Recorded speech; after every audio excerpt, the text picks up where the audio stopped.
No, darling, we already filed the petition yesterday. The court date is set for next month. You can keep the penthouse, if the judge allows it. I never imagined the evening would begin with a perfectly set table and end with my own daughter trying to bury me alive. The crystal glasses caught the last of the Manhattan sunset streaming through the floor-to-ceiling windows of my Upper East Side penthouse.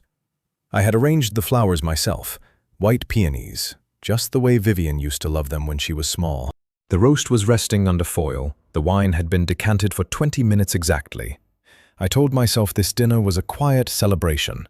6 months since my last checkup, and the doctor had called me remarkably sharp for 68. Then the doorbell rang. Vivian walked in first, Derek close behind, both of them dressed as though they were attending a board meeting rather than family supper. And behind them came a third person I had never seen before, a tall man in a charcoal suit carrying a slim leather portfolio. "Mom," Vivian said, kissing the air beside my cheek, "this is Richard Caldwell, our attorney." Our attorney. The words landed like ice cubes dropped into warm wine. Derek didn't even pretend at warmth. He simply nodded once and took his usual seat at the head of the table, the seat that had belonged to my late husband for 32 years. I remained standing. I wasn't aware we needed an attorney for pot roast. Richard Caldwell smiled the way lawyers smile when they already know they've won. "Mrs. Whitlock, perhaps we should sit. What we have to discuss is sensitive." I sat, not because I wanted to, but because my knees had begun to betray me. Vivian unfolded her napkin with deliberate care. "We already filed the petition yesterday. The court date is set for next month. You can keep the penthouse, if the judge allows it." The room tilted. I heard my own voice, strangely calm. "What petition?" Derek leaned forward, elbows on the table, the way he did in every negotiation he ever bragged about. "Mental incompetence, Ellie. We're asking the court to appoint us as guardians of your person and property. The trust, the investments, everything. It's for your own good." I looked at my daughter. The same daughter whose Paris tuition I had paid in full. The same daughter whose Tribeca loft I had gifted on her 30th birthday. The same daughter who had called me every Sunday for 12 straight years to ask for another wire transfer. "You're suing me," I said slowly, tasting each word. Vivian's eyes flicked to her husband, then back. "It's not suing, Mother. It's protecting the family legacy. You've been forgetting things. Last month you couldn't remember Sophia's middle name during brunch, and those credit card charges. Random charges in Connecticut." We showed Richard the statements. Richard slid a single sheet across the mahogany. My signature, except it wasn't mine, sat at the bottom of a document dated 3 weeks earlier. A document I had never seen. I stared at the forgery until the letters blurred. Derek cleared his throat. "We've already spoken with Dr. Langford. He's willing to testify about cognitive decline. We're not monsters, Ellie. We just want what's best." What's best? The phrase echoed in the sudden silence. I thought of the $14.7 million irrevocable family trust my husband and I had created in 2012. I was sole trustee, sole beneficiary, with full control. Every penny had been earned before Derek ever learned how to knot a tie. Every penny had kept Vivian's lifestyle afloat while she posted filtered photos of quiet luxury and called it a career. I folded my hands in my lap so no one would see them tremble. Not from fear, from something colder. "Well," I said, voice level, "you've clearly done your homework." Vivian's shoulders relaxed a fraction. She thought the battle was already over. Derek produced another envelope from his briefcase and placed it beside my plate. "This is a voluntary relinquishment form. Sign it tonight and we can avoid the public hearing. Keep your dignity. Keep the apartment. We'll even set up a generous monthly allowance. Say, 10,000? 10,000. After I had quietly transferred 40,000 every month for years so they could maintain the illusion that Derek's modest law firm salary was enough. I picked up the envelope. The paper was thick, expensive. My name was printed in elegant serif type. I opened it slowly. Inside lay the forged document again, along with a fresh copy of the petition, and at the very bottom, a single line of typed text I had not expected. Petitioner requests immediate temporary restraining order on all trust disbursements pending hearing. They had already moved to freeze my access. I looked up. Vivian was watching me with the same expression she used when she wanted a new handbag, expectant, entitled, certain the world would rearrange itself for her. Derek checked his watch.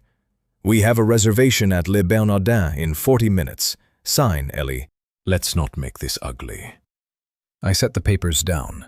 For one heartbeat, the old Eleanor, the one who had given and given and given, wanted to cry, wanted to ask why, wanted to remind them of every piano lesson, every emergency room visit, every time I had sat in the dark balancing their overdrawn accounts. But that woman had died somewhere between the first forged signature and the word allowance. Instead, I felt something else settle into my bones, something precise, something final. I stood up. "Thank you for coming," I said. "I'll review these with my own counsel." Vivian blinked. "You don't have—" "I do now." Derek's jaw tightened. "Ellie, don't make this difficult. We have the evidence. The court will see what we see." I walked to the door and held it open. Richard Caldwell gathered his papers, expression unreadable. As he passed me, he murmured, almost kindly, "It really is for the best, Mrs. Whitlock." The door clicked shut behind them. I stood alone in the marble foyer, the scent of roast still warm in the air, and listened to the elevator descend 32 floors. Then I walked back to the table, picked up the forged document, and stared at the signature that was not mine. My hands no longer trembled. I carried the papers to the study, sat at the desk my husband had left me, and opened the bottom drawer.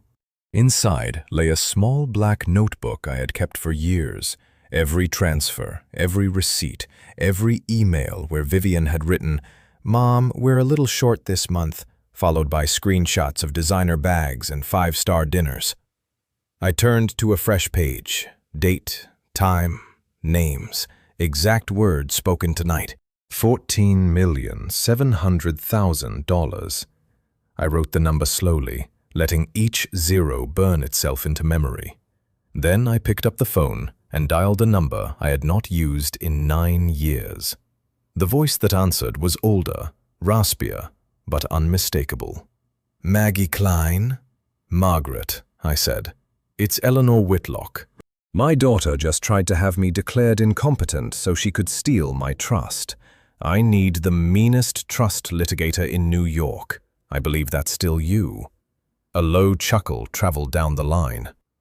"Give me 20 minutes. I'll be there with fresh coffee and a very sharp pen." I hung up and looked out at the glittering city below. Somewhere in those lights, my daughter and her husband were laughing over $40 oysters, certain they had already won. They had no idea the game had only just begun. I closed the notebook, and for the first time in years, I smiled. The silence after the elevator doors closed pressed against my ears like a physical weight. I stood in the marble foyer for 30 full seconds, not moving, not breathing deeply, just listening to the faint hum of the city 32 floors below. Then I turned, walked back through the dining room, and left the roast untouched on the table. The peonies looked ridiculous now. In the study, I switched on the green banker's lamp, the one my husband had used for 40 years. I pulled the bottom drawer open and removed the black ledger. Next to it, I stacked 5 years of bank statements, printed, bound, every transfer documented in my own meticulous handwriting. I sat. Page by page, I went through them. January 2021, $38,400 wired to Vivian's account labeled Paris Fabrics. March 2021, $27,000 to Derek for client entertainment. June 2021, $41,200 because Sophia needed emergency tuition. The numbers marched on. I added them in neat columns on a fresh sheet. By the time I reached December 2025, the total stared back at me in black ink. $4,820,000. Exactly $4.82 million. Not a loan, not a gift. A silent subsidy for a lifestyle they both pretended they had earned. I closed the ledger. My pulse was steady. No tears, just the low, cold click of pieces sliding into place. I picked up the phone and dialed a number I had memorized 9 years earlier.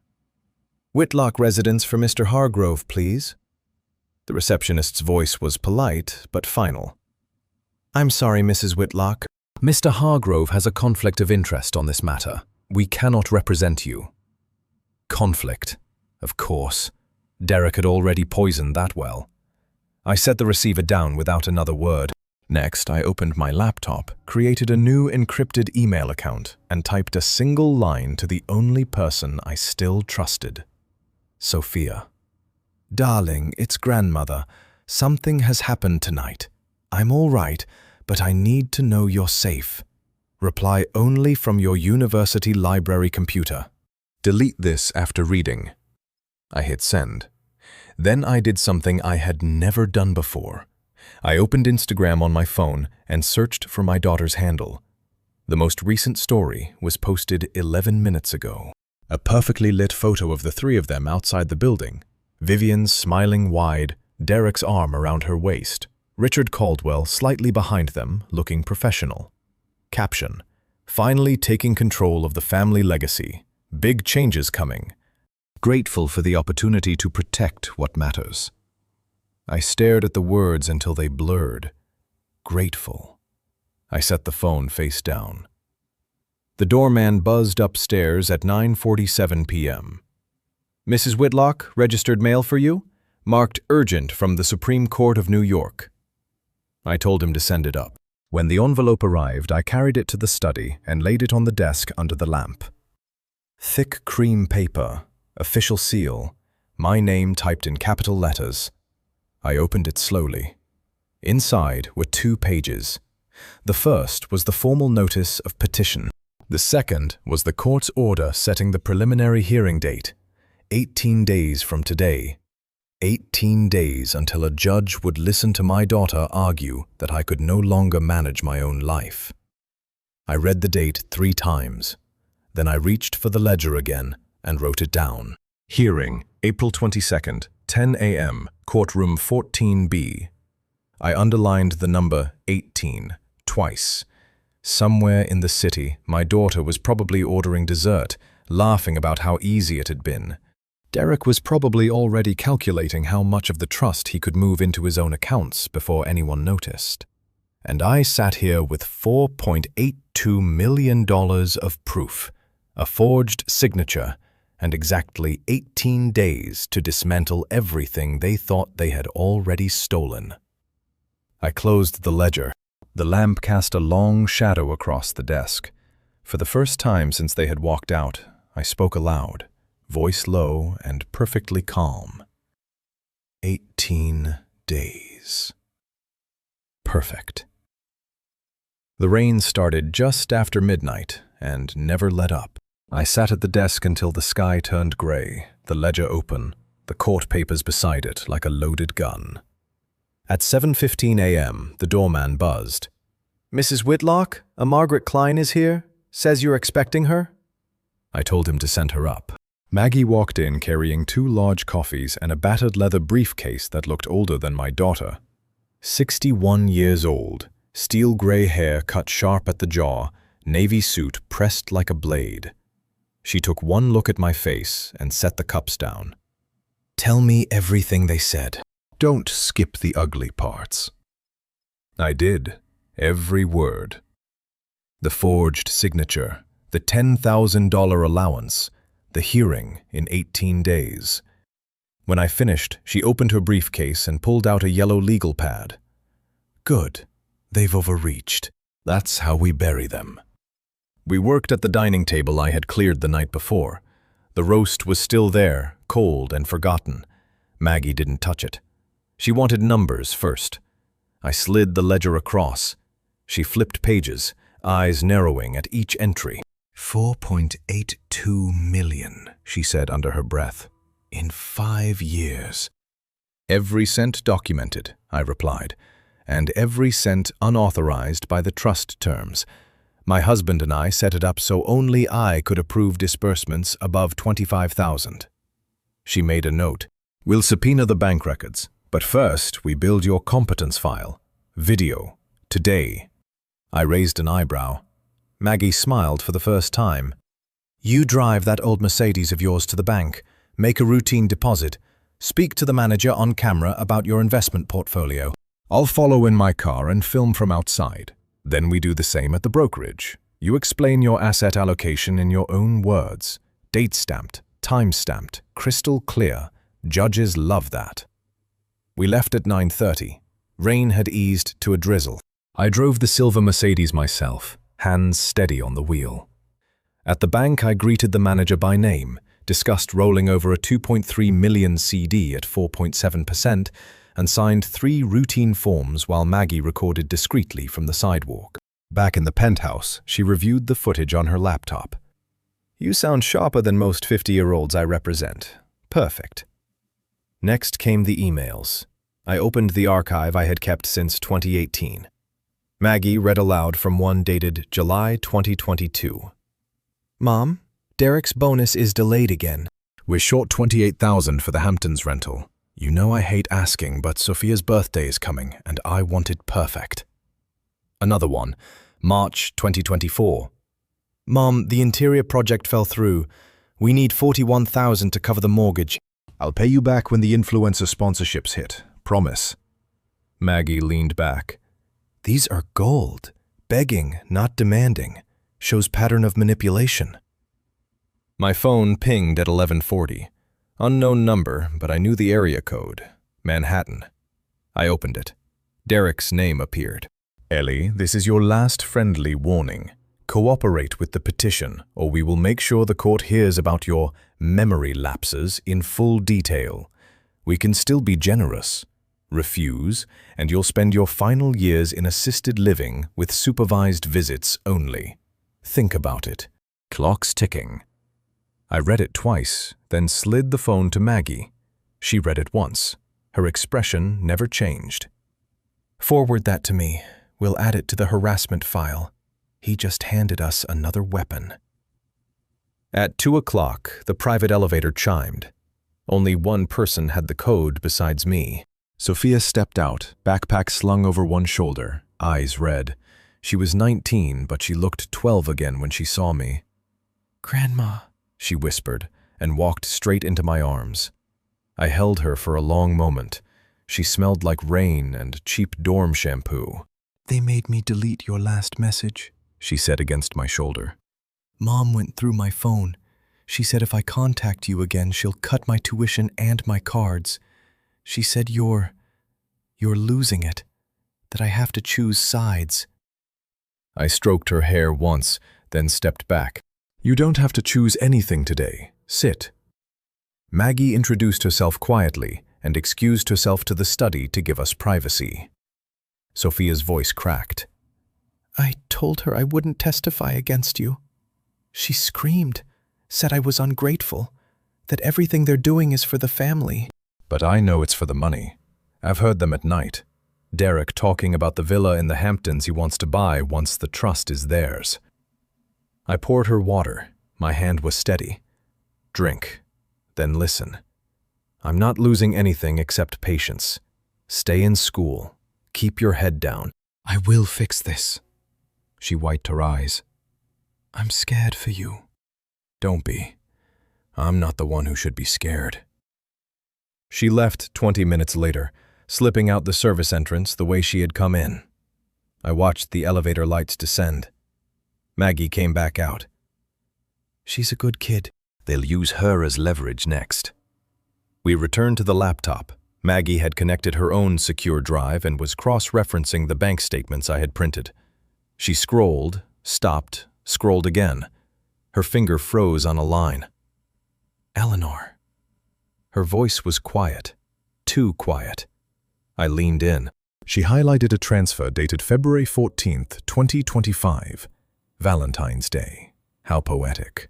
$187,000 from the Irrevocable Family Trust directly into Derek Harrington's personal checking account.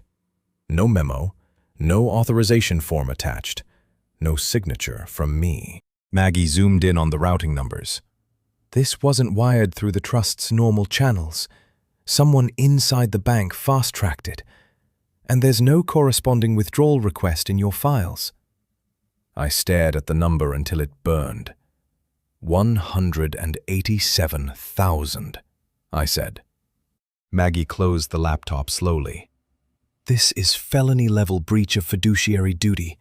We don't just win the hearing, we can have his license suspended, we can freeze his accounts, we can make him explain every penny in open court. I stood up, walked to the window, and looked out at the rain-slicked city. Somewhere down there, Derek was probably sitting in his office, checking his watch, waiting for me to crack. Maggie's voice came from behind me, calm and final. This transfer alone could end them, but we wait. We let them think they're winning, right up until the moment we walk into that courtroom. I didn't turn around. The numbers kept scrolling behind my eyes. 4.82 million. 187,000. 18 days. I felt the cold clarity settle deeper. Perfect, I said. The next morning the rain had stopped, but the city still smelled like wet concrete and regret. I was in the kitchen measuring coffee when my phone rang. The bank. Mrs. Whitlock, this is Gregory from Private Client Services. I'm afraid we've received a court order. All trust disbursements have been temporarily frozen pending the hearing. Effective immediately, your monthly draw is limited to $3,000. I'm very sorry. 3,000. I set the coffee scoop down with a soft click. I understand. Thank you for calling. Gregory hesitated. If there's anything we can do. There isn't, I said, and hung up. I walked to the study and opened the ledger again. The new number stared back at me in fresh ink. Monthly allowance, $3,000. Down from the $40,000 I had quietly authorized for them every single month for years. At 10:30, the second envelope arrived. Certified mail. Vivian and Derek had filed supplemental evidence. I carried it to the table where Maggie was already waiting with fresh notes. She read the attachment aloud, voice flat. Petitioners submit that on February 3rd, the respondent referred to her longtime physician, Dr. Alan Reinhardt, as Dr. Reynolds during a routine checkup. This, combined with prior memory lapses, indicates early-stage Alzheimer's. I laughed once, short and dry. I called him Reynolds because that was his name for 23 years before he changed it back. I corrected myself in the same sentence. Maggie didn't smile. They also attached a sworn statement from the receptionist who overheard it, and a letter from Dr. Langford, Derek's hand-picked expert, recommending full guardianship. She slid the papers across. I scanned the signatures. Vivian's was larger than usual, as though she wanted the judge to feel her excitement. Maggie tapped her pen. They're pushing for the temporary freeze to become permanent. We have 9 days left, but we're not waiting. I nodded once. I need a private investigator. Discreet. Expensive. You'll have one by tonight. I didn't tell her how I planned to pay. Instead, I opened my personal brokerage account on the laptop, the one that held the modest portfolio I had kept separate from the trust. 2.1 million in blue-chip stocks, untouched since my husband died. I selected $120,000 worth of shares in a pharmaceutical company that had just announced solid earnings. Sell. The confirmation popped up in 30 seconds. Funds would clear in 2 business days. I closed the laptop. Maggie raised an eyebrow, but said nothing. She understood. By evening, the investigator was in my living room. His name was Vincent Moretti, 54, former NYPD, tie slightly crooked, eyes that had seen every kind of lie. I handed him a thick envelope containing $60,000 in cash from the stock sale. Find everything on Derek Harrington. Bank records, gambling debts, side accounts. I want paper trails. I want dates. Vincent flipped through the cash once, then pocketed the envelope. You'll have a report in 72 hours. Anything specific? Start with February 14th of this year. $187,000 left the trust and landed in his personal account. Vincent whistled low. That's a nice Valentine's gift. He left without another word. The next 3 days passed in a gray blur of $3,000 math. I cancelled the fresh flour delivery.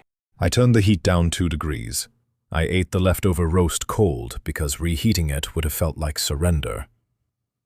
On the 4th day, Sophia called from a blocked number. Her voice was small. Grandma, Mom found out I visited. She took my credit card. Said if I choose you, I'm cut off completely. I have midterms next week.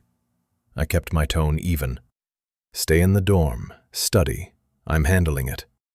But she keeps saying you're sick, that you're dangerous to yourself. She showed me the court papers.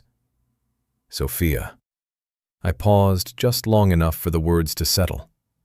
Do you believe her? A long silence. Then, softly, no. Good. Delete this call log. I love you. I hung up before my voice could crack. Vincent returned on day 6. He placed a fresh manila folder on my desk without ceremony. Jackpot! Inside were copies of wire confirmations, casino statements, and a single cancelled check. Derek had used trust funds to pay off a $320,000 gambling debt at a private club in Atlantic City. The memo line read simply, "Personal loan repayment." The date was 11 days after the Valentine's transfer. Vincent tapped the cancelled check. He didn't even bother routing it through a shell company. Sloppy. And look at this. He slid another document across. A purchase agreement dated yesterday. Derek Harrington had put a $2.8 million deposit on a waterfront villa in the Hamptons. The earnest money check, $250,000, had cleared from the same trust account. The seller's note at the bottom was handwritten. Buyer requests closing in 30 days, excited to own a piece of legacy property. Vincent leaned back. He's already spending money he doesn't legally control. Arrogant little prick. I stared at the Hamptons address until the ink blurred. A villa. While I was learning how to stretch $3,000 across groceries, utilities, and the private investigator who had just handed me the rope to hang them with. Maggie arrived 20 minutes later. I showed her the folder without speaking. She read in silence, then closed it with a soft snap. This is criminal breach. We add it to the counter-motion. But we still wait. Let them walk into court believing they've already won. I stood at the window again, looking down at the traffic crawling along Fifth Avenue. Somewhere in that grid of lights, my daughter was probably choosing marble countertops for a house she thought would soon be hers. Derek was probably already calculating property taxes on his new summer palace. I turned back to Maggie. Tell Vincent to keep digging. I want every receipt, every text, every lie. She nodded. I picked up the purchase agreement one more time and read the buyer's signature. Derek's handwriting was neat, confident, the same hand that had signed the voluntary relinquishment form he had tried to force on me. My voice came out low, almost conversational. They want the trust. They want the penthouse. They want the legacy. I set the paper down. They're going to get a bill instead. The folder lay open on the desk, the Hamptons check glowing under the lamp like a neon sign. I smiled again, small and cold. Perfect. The court notice arrived at 8:17 a.m. on a Tuesday that smelled of nothing but cold coffee and steel resolve. I opened the envelope at the kitchen island, the same place I had once chopped vegetables for Sunday dinners Vivian no longer bothered to attend. The single sheet inside was crisp, official. Temporary restraining order granted. All trust disbursements and asset movements frozen until final hearing. Respondent limited to $3,000 monthly living allowance. 9 days. The words sat there like a scalpel on sterile cloth. I read them once, folded the paper neatly, and placed it beside the ledger. Then I did the only thing left that still felt like control. I made a second pot of coffee. By 9 o'clock, I was dressed in charcoal wool, the same suit I had worn the day I signed the original trust papers with my husband. I met Dr. Helena Voss at her private office on Park Avenue. 63 years old, silver hair pinned tight, reputation for never losing a competency case. Maggie had arranged the appointment the night before. Dr. Voss didn't waste time on small talk. She slid a consent form across the desk. "This is independent, not connected to your daughter's expert. I will testify only to what I observe." I signed without hesitation. For the next 90 minutes, she ran every test the court would respect. Montreal Cognitive Assessment, Detailed Financial Recall, Executive Function Battery. She asked me to recite the trust's asset allocation from memory. $14.7 million across municipal bonds, blue chips, and 2 private equity funds. I listed every holding, every yield, every maturity date. When she finished, she closed her notebook and looked at me straight. "You are sharper than 90% of my patients under 50. I'll have the full report and affidavit to your attorney by close of business tomorrow. No cognitive impairment, no incompetence. Period." I stood. "Thank you, doctor." She studied me a moment longer. "Most people in your position cry. Or beg. You haven't done either." "I stopped begging the night they walked into my dining room with a lawyer," I said. She nodded once, as if filing the answer away for her testimony. I left the building and walked 3 blocks to a quiet cafe I had never visited before. There, under the name of a small, irrevocable trust I had quietly created years ago for emergencies, I wired $50,000 to Sophia. The transfer memo read simply, "Grandmother's gift, education only." It would land in her new account by tomorrow morning, untouched by her mother's reach. I sent her one line from a burner email. "Use it wisely. Delete this. I love you." Then I deleted the sent folder and walked home. The Instagram notification came at 6:42 p.m. Vivian had posted a new story. A live reel from the penthouse lobby downstairs, my penthouse lobby. She was dressed in cream silk, hair swept up, champagne flute in hand. Behind her, a small crowd of influencers and minor socialites laughed under the crystal chandelier I had paid for in 2017. Caption rolling across the screen in elegant white script. "Celebration of a new chapter, taking control of the family legacy. Penthouse renovation starts next month, finally making it ours. Grateful for the opportunity to protect what matters. Hashtag family first, hashtag legacy." She panned the camera slowly, showing the marble floors, the view of Central Park, the dining table where she had sat 6 nights ago and told me I could keep the apartment if the judge allowed it.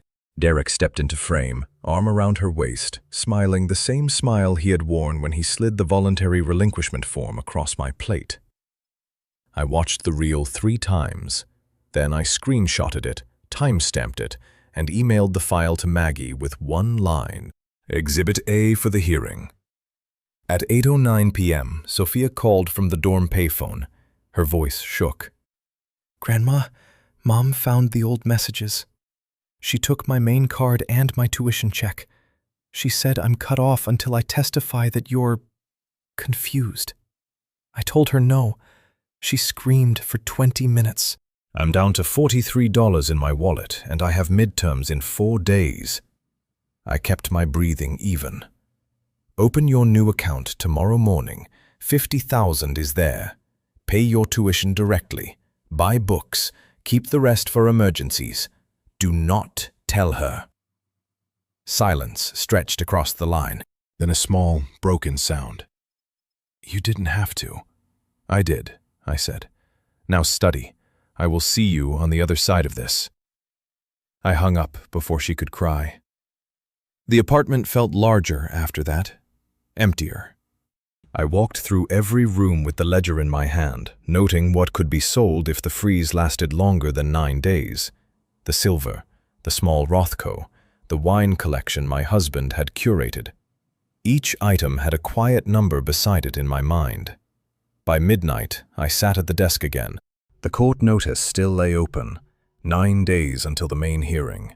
9 days until Vivian and Derek would stand in front of a judge and try to strip me bare in public. I opened a fresh page in the ledger and wrote today's date. Then I listed every move they had made since the night they walked in with their lawyer. Forged signature, supplemental Alzheimer claim, temporary freeze granted, public celebration of my coming defeat.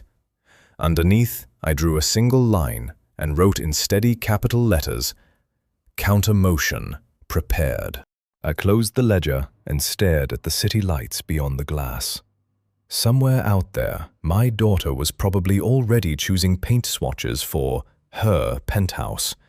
Derek was probably calculating how quickly he could liquidate the trust once the judge signed the order. They had no idea I now held a psychiatric affidavit, proof of a $320,000 gambling breach, and a $50,000 safety net for the only family member who still deserved one. I stood up, slowly. The reflection in the window showed a woman who no longer looked like the mother who had given everything. She looked like the trustee who was about to take it all back. I spoke to the empty room, voice low and perfectly clear. 9 days. The silence that answered felt like agreement. The days after the temporary freeze collapsed into a merciless countdown. 8 days left. 7. I woke each morning at 5:30, drank black coffee, and reviewed the ledger until the numbers felt like armor. On day 4, the court clerk called. Preliminary hearing set for the following afternoon, courtroom 14B, closed session, but the judge wanted live demonstration of capacity. Maggie arrived at dawn with a checklist typed in 12-point font. You drive, you sign, you recite. No hesitation, no emotion. They're expecting a frail old woman. Give them a trustee. I nodded once. At 10 a.m., I took the silver Mercedes out of the garage myself. Maggie followed in her town car, camera rolling from the passenger seat of her own vehicle. I drove exactly the speed limit up Fifth Avenue, parallel parked on a crowded block in under 40 seconds, then walked into the bank and signed 3 withdrawal slips for amounts under the new $3,000 cap.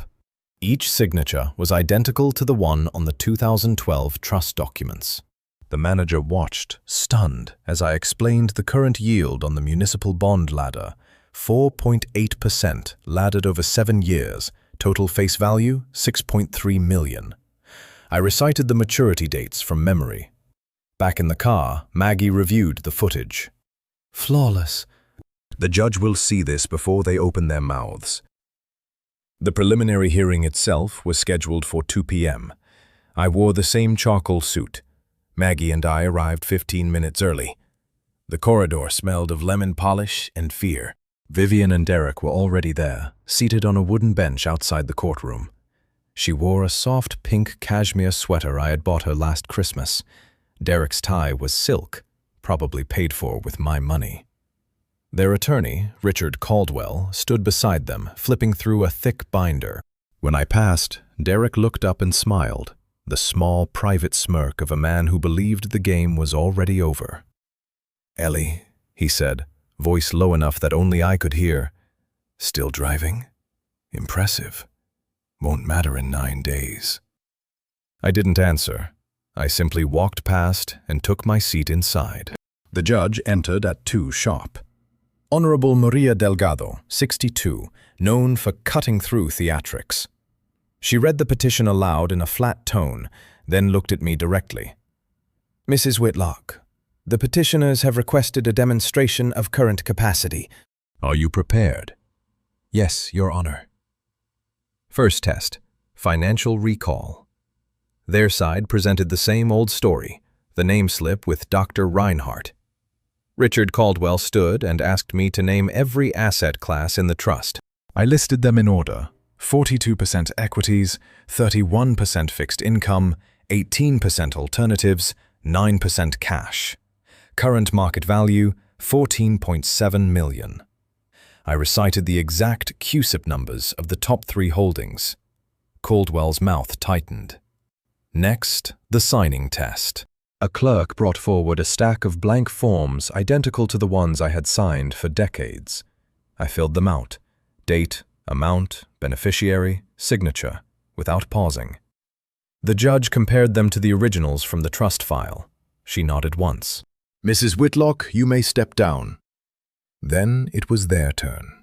Caldwell called their witness, Dr. Langford, who read from notes about observed confusion and declining executive function.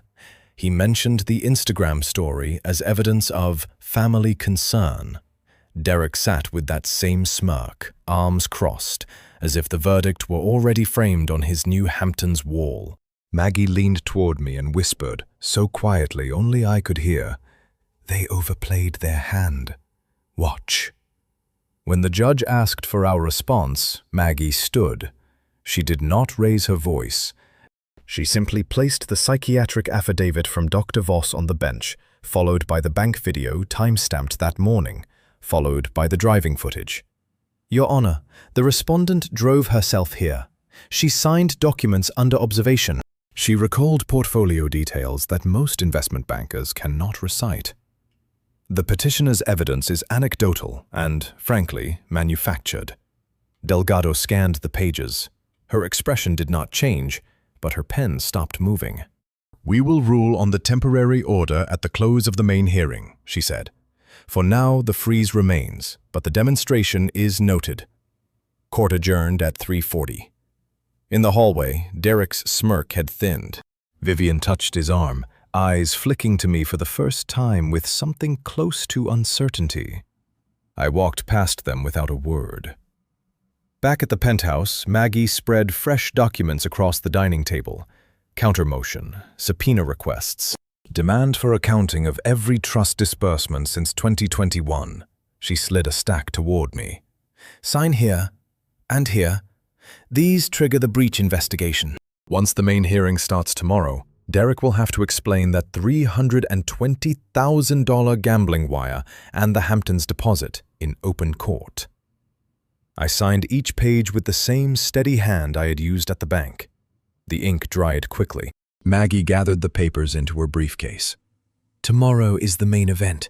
Rest tonight. You've earned it." She left at 7.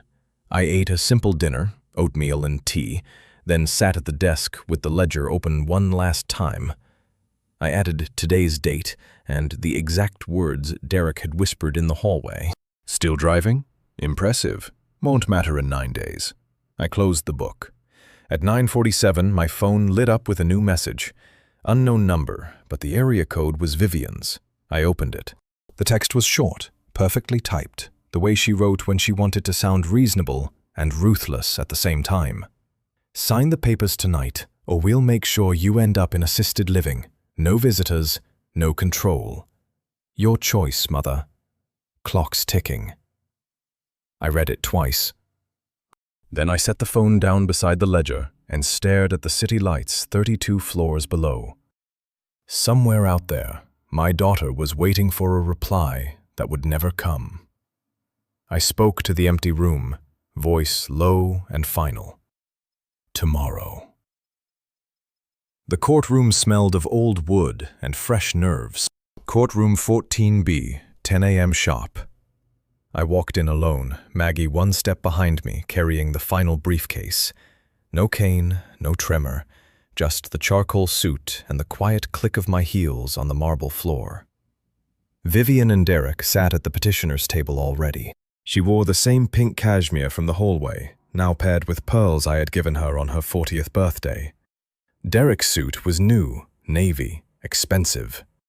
Richard Caldwell stood between them, binder open like a battle map. They did not look at me. Honorable Maria Delgado entered exactly on time. The clerk called the case. Mental incompetence petition, Whitlock versus Whitlock Harrington. Caldwell rose first. His voice was smooth, practiced, the tone of a man selling protection. "Your Honor, We are here out of love and duty. Mrs. Eleanor Whitlock is 68. She has shown clear signs of cognitive decline. We have medical testimony, financial irregularities, and the heartbreaking reality that she can no longer safeguard a $14.7 million trust she created with her late husband. We ask the court to appoint my clients as guardians of both person and property. It is the only way to protect the family legacy. He presented the slideshow they had prepared. Photos of me at family dinners, carefully chosen to look vague. The forged signature enlarged on screen. The single instance I had called Dr. Reinhardt by his old name. A clip of Vivian's Instagram story, captioned, "Finally taking control." Mrs. Whitlock has already transferred $4.82 million in the last 5 years to support my client's modest lifestyle.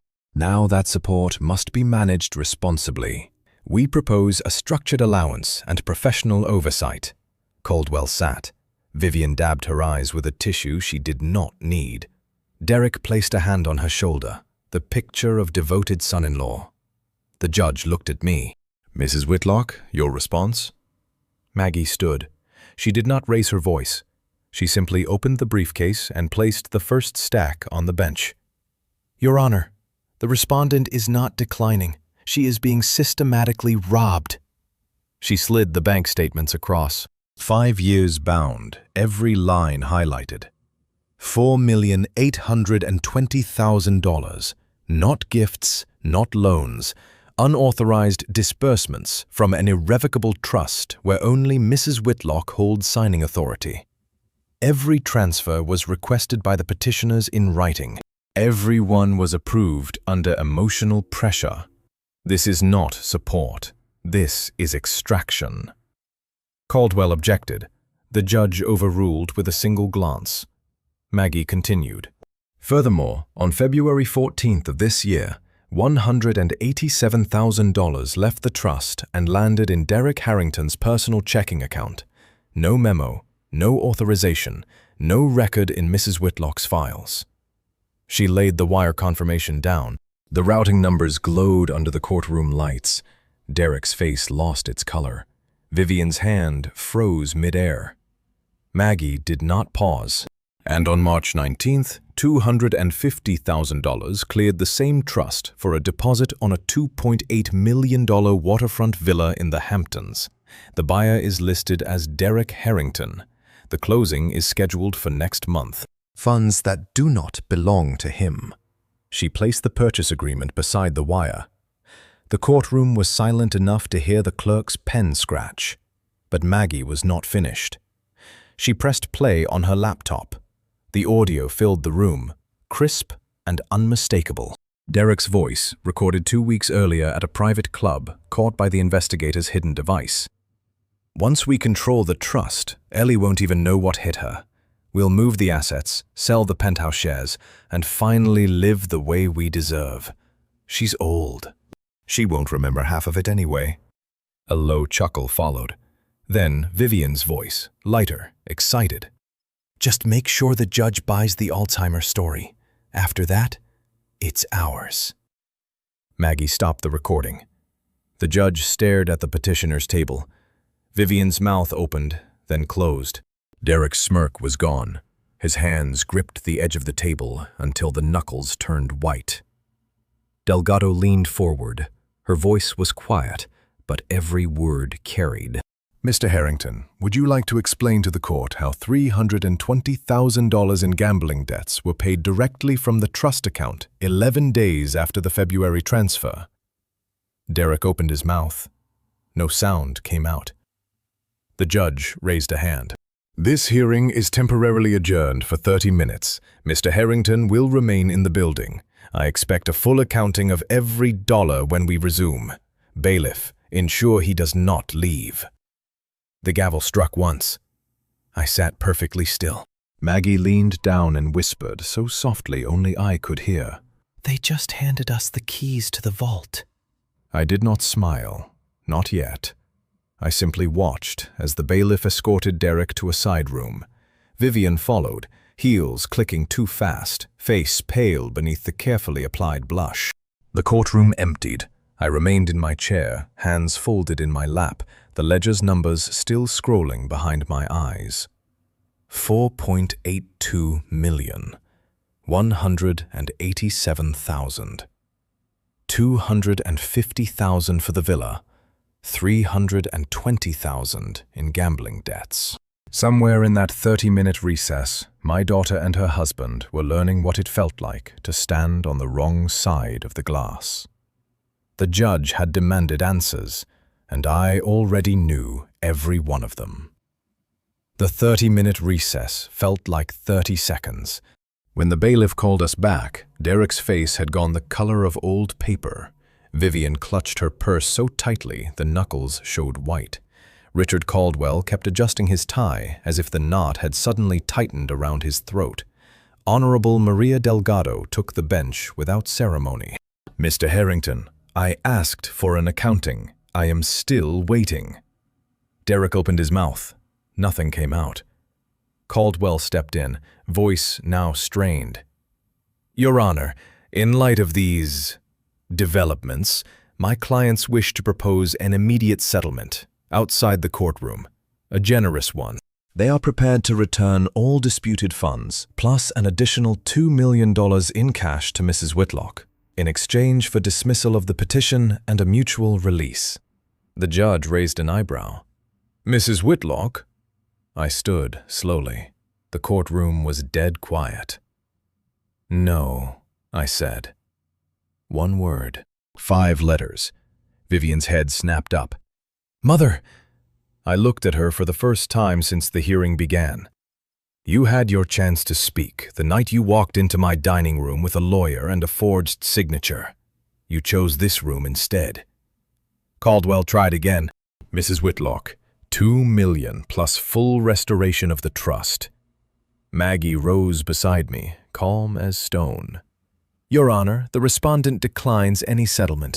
We are filing a counterpetition today for full restoration of the trust, compensatory damages in the amount of $4.82 million plus interest, and referral of Derek Harrington to the New York State Bar for fiduciary breach and possible criminal wire fraud." She placed the thick countermotion on the bench. Delgado scanned the first page. Her pen moved once. "Motion granted. The temporary freeze is lifted immediately. The trust reverts in full to Mrs. Eleanor Whitlock as sole trustee and beneficiary. Mr. Harrington, you will provide a complete accounting within 48 hours or face contempt. This court finds the petitioner's claims without merit and bordering on malicious." The gavel struck once. It was over. Derek stood so fast his chair scraped backward. Vivian reached for his arm, but he shook her off. They walked out without looking at me. I stayed seated until the room emptied. Maggie touched my shoulder lightly. "You did it." I nodded once. We did. Outside on the courthouse steps, the city noise rushed back in. I took a slow breath of April air. For the first time in weeks, it tasted clean. The scandal leaked quietly at first. A single anonymous post on a private legal forum, then a short item in the New York Law Journal. By evening, Vivian's Instagram followers had dropped 12,000. Her next story, deleted within minutes, showed her sitting in their Manhattan apartment with red eyes.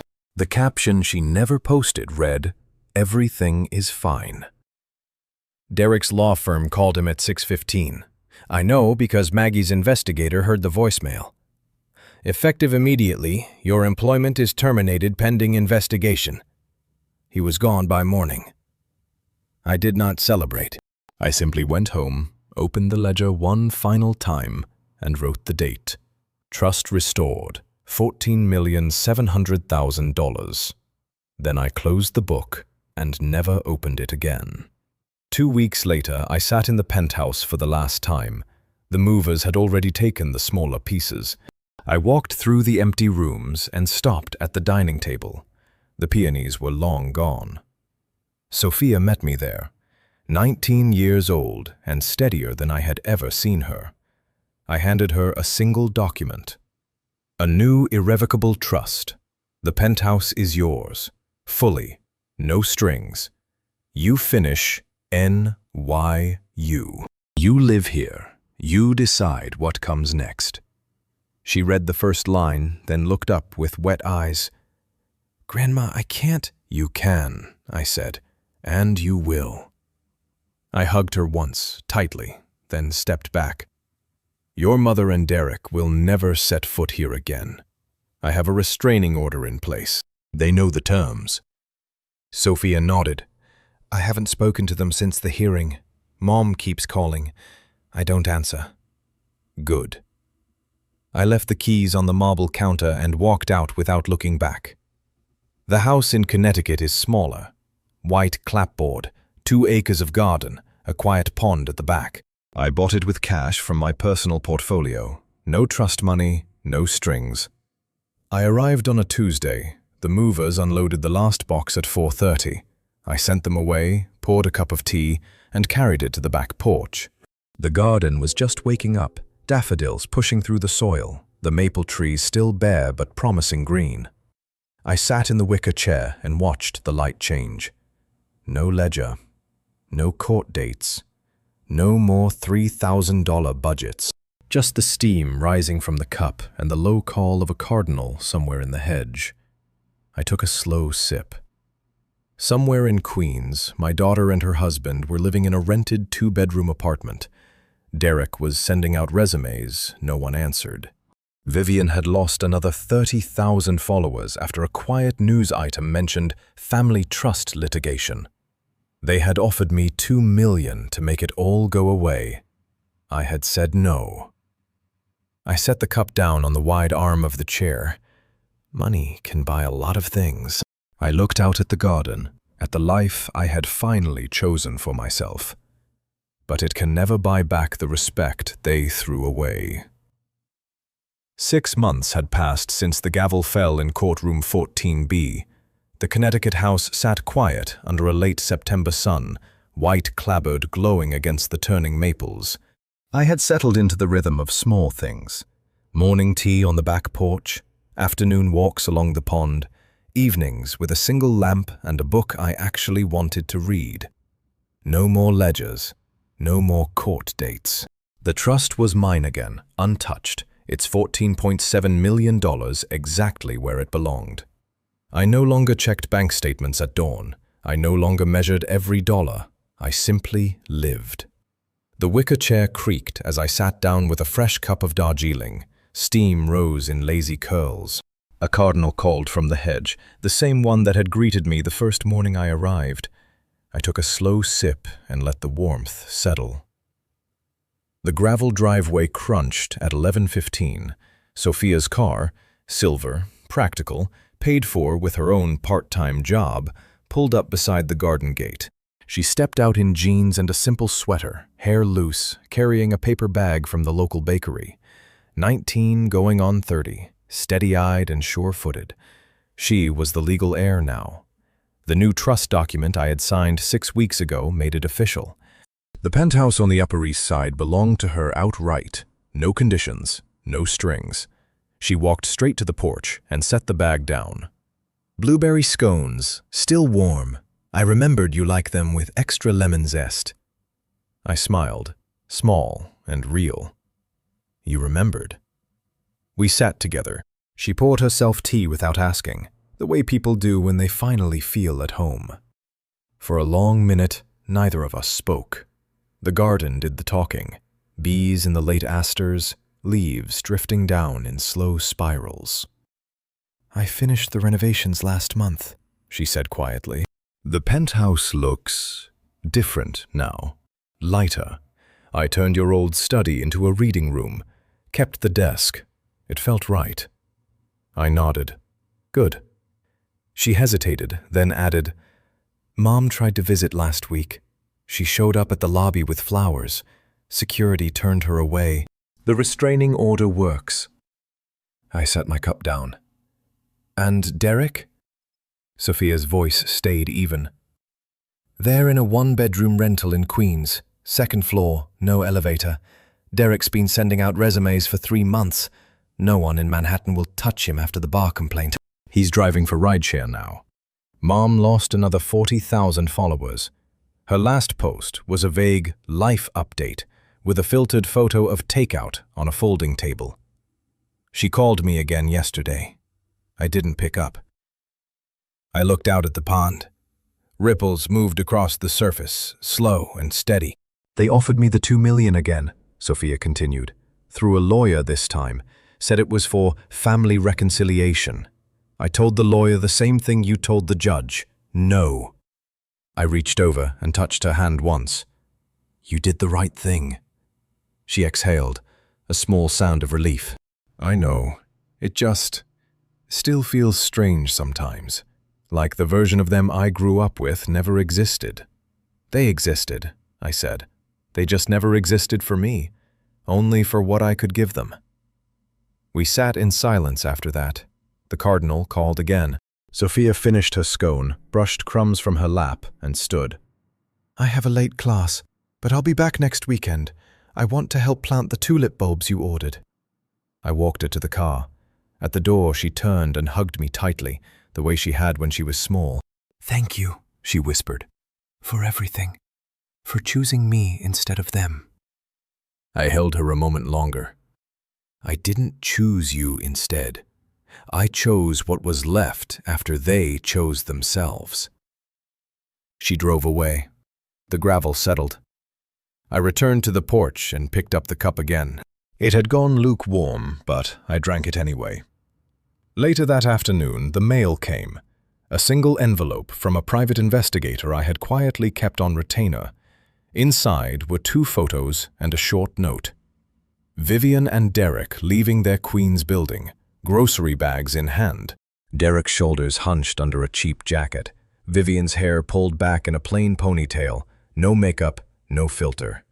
They looked smaller, ordinary, the kind of people you pass on the subway and never notice twice. The note read, "No new attempts to contact you or Sophia in 30 days. Accounts remain frozen on the disputed transfers. They are living on his rideshare income plus her remaining savings, approximately $1,800 per month total." I set the photos down on the wide arm of the chair. 6 months ago, they had walked into my penthouse with a lawyer and a plan to bury me. They had frozen my accounts, celebrated on Instagram, and told the world they were taking control of the family legacy. Now they carried grocery bags up 2 flights of stairs in Queens. I felt nothing sharp, no triumph that needed shouting. Just the same cold clarity that had carried me through every hearing, every forged signature, every whispered threat. Money can buy a lot of things. It can buy penthouses and villas in the Hamptons. It can buy lawyers and influencers and the illusion of legacy. But it can never buy back the respect they threw away. I stood up slowly. The garden stretched before me, rows of fresh-turned soil waiting for tulips, the pond reflecting a sky that belonged only to me. I carried the empty cup inside. The house was quiet. Mine. No more dinners I had to arrange. No more calls I had to answer. No more checks I had to write to keep someone else's life afloat. I washed the cup by hand, dried it, and placed it in the cabinet. Then I stepped back onto the porch, sat down again, and looked out at the world I had finally chosen for myself. If you had been in my place that night at the dining table, when your own daughter walked in with a lawyer and a forged signature and told you the court would decide whether you could keep what you had spent a lifetime protecting, what would you have done? Would you have signed their papers? Would you have fought? Would you have chosen silence and planning over screaming? Let me know in the comments. I'm listening.